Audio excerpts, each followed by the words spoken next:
Pair হাজিরিন, আমরা কি এখানে হাত বাঁধবো নাকি নাভির নিচে হাত বাঁধবো আমাদের জানার দরকার আছে না?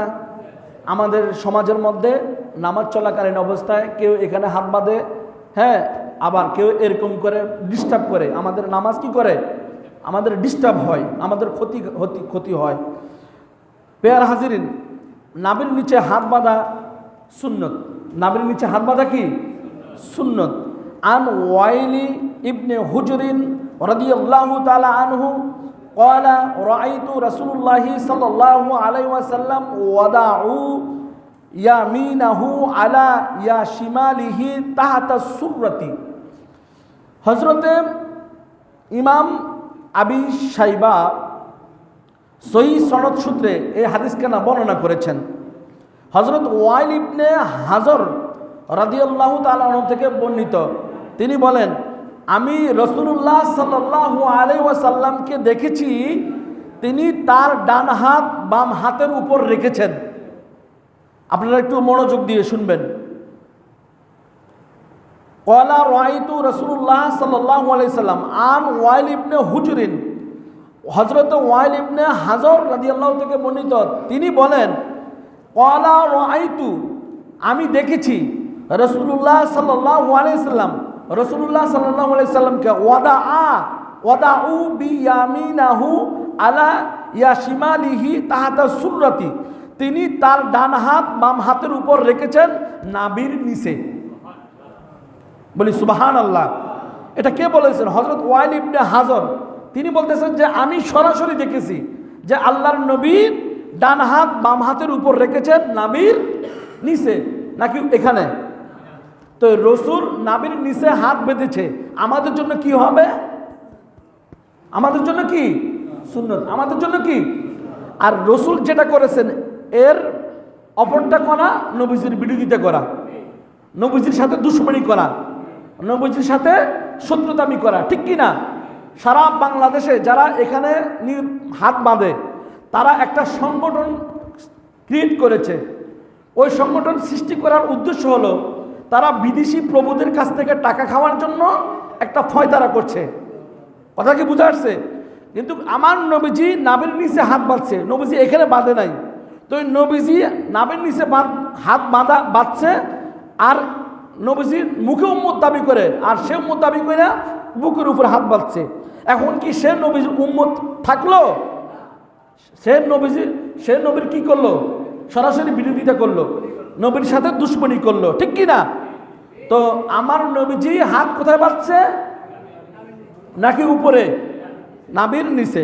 ক্বালা সামিতু আবা মুজলাজিন আও সাআলাতুহু ক্বালা কুলতু কাইফা ইয়াসনাউ ক্বালা বাতিনু কাফফি ইয়ামিনিহি আলা যাহিরিন কাফফি শিমালিহি ওয়া ইয়াজআলুহা আসফালা মিনাস সুররাতি।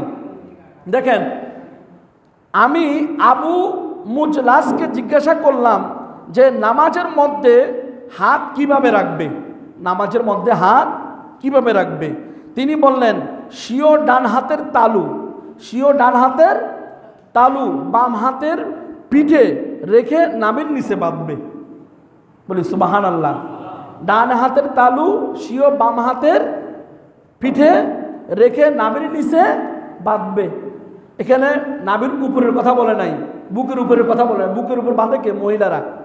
বুকের উপর বাঁধবে কারা? মহিলারা। তারপর হযরত আনাস ইবনে মালিক রাদিয়াল্লাহু তাআলা বর্ণিত, তিনি বলেন, রাসূলুল্লাহ সাল্লাল্লাহু আলাইহি সাল্লাম ইরশাদ করেছেন, তিনটি জিনিস নবুয়তের মহান স্বভাবের অন্তর্ভুক্ত। আমার রসুল কখন নবুয়ত প্রাপ্ত হয়েছে জানেন? যখন আদম আলাইহিস সালাম কাদা মাটির মধ্যে ছিল, এর আগে আমার নবী। বলি সুবহানাল্লাহ। এর আগে আমার নবী নবুয়ত প্রাপ্ত। বলি সুবহানাল্লাহ।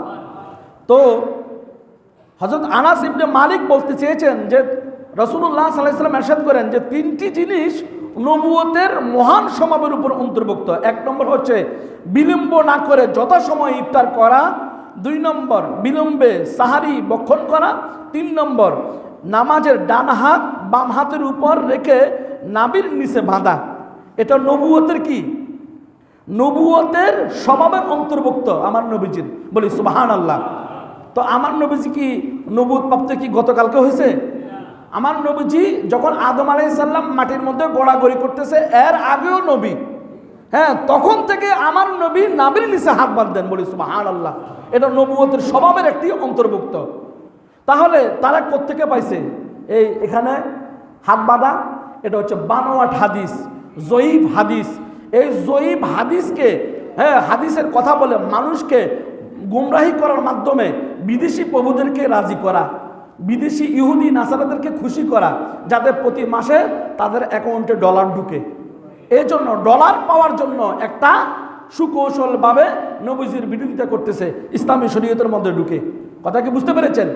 তাদেরকে প্রত্যাহার করবেন, তাদের সংস্পর্শ থেকে আপনারা দূরে থাকবেন। প্যারা হাজিরিন, ইমাম ইবনে হাজম হযরত আনাস রাদিয়াল্লাহু থেকে বর্ণনা করেন, তিনি বলেন, ডান হাত বাম হাতের উপর রেখে নাভির নিচে বাঁধা, হ্যাঁ, নবুয়তের মহান স্বভাবগুলোর অন্তর্ভুক্ত। এটা নবুয়তের মহান স্বভাবগুলোর অন্তর্ভুক্ত কি?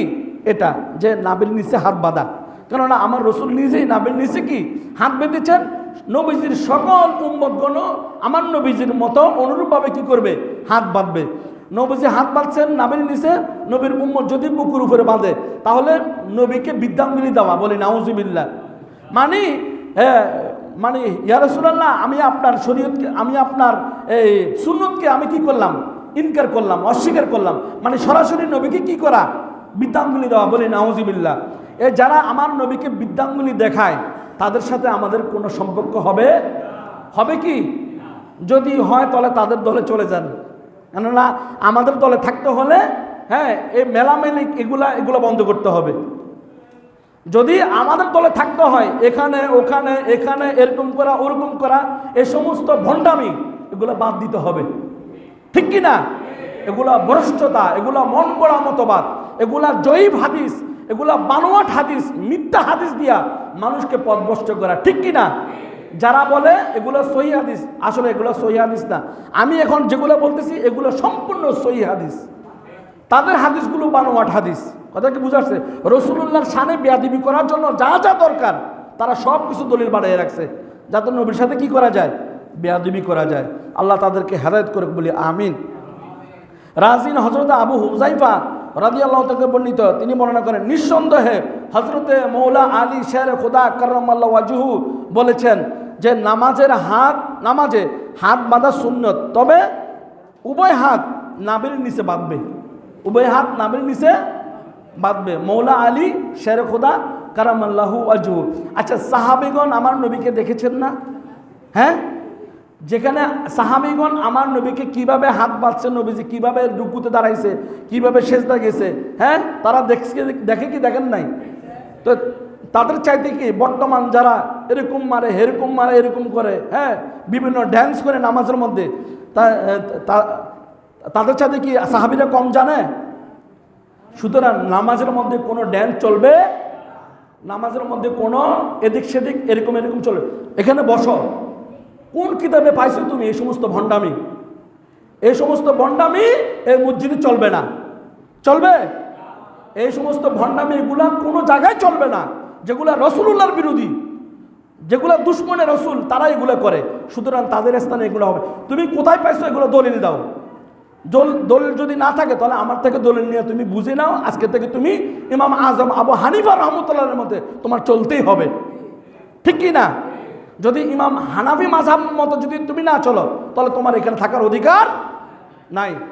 রাসূলুল্লাহর সুন্নতকে নিয়ে কোনো মিথ্যা বিভ্রান্ত করা যাবে? যারা মিথ্যা বিভ্রান্ত করবে তাদের সাথে আমাদের মোকাবিলা করতে হবে। হবে কি হবে না? আপনারা ভয় পাইলে চলবে না, তাদের সাথে মোকাবিলা করতে হবে।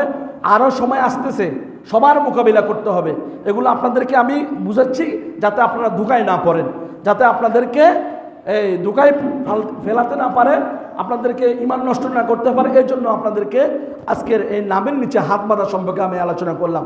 আল্লাহ তাআলা আমাদের এই শোনার উপর সকলকে আমল করার তৌফিক দান করুন। সকলে বলি আল্লাহুম্মা আমিন।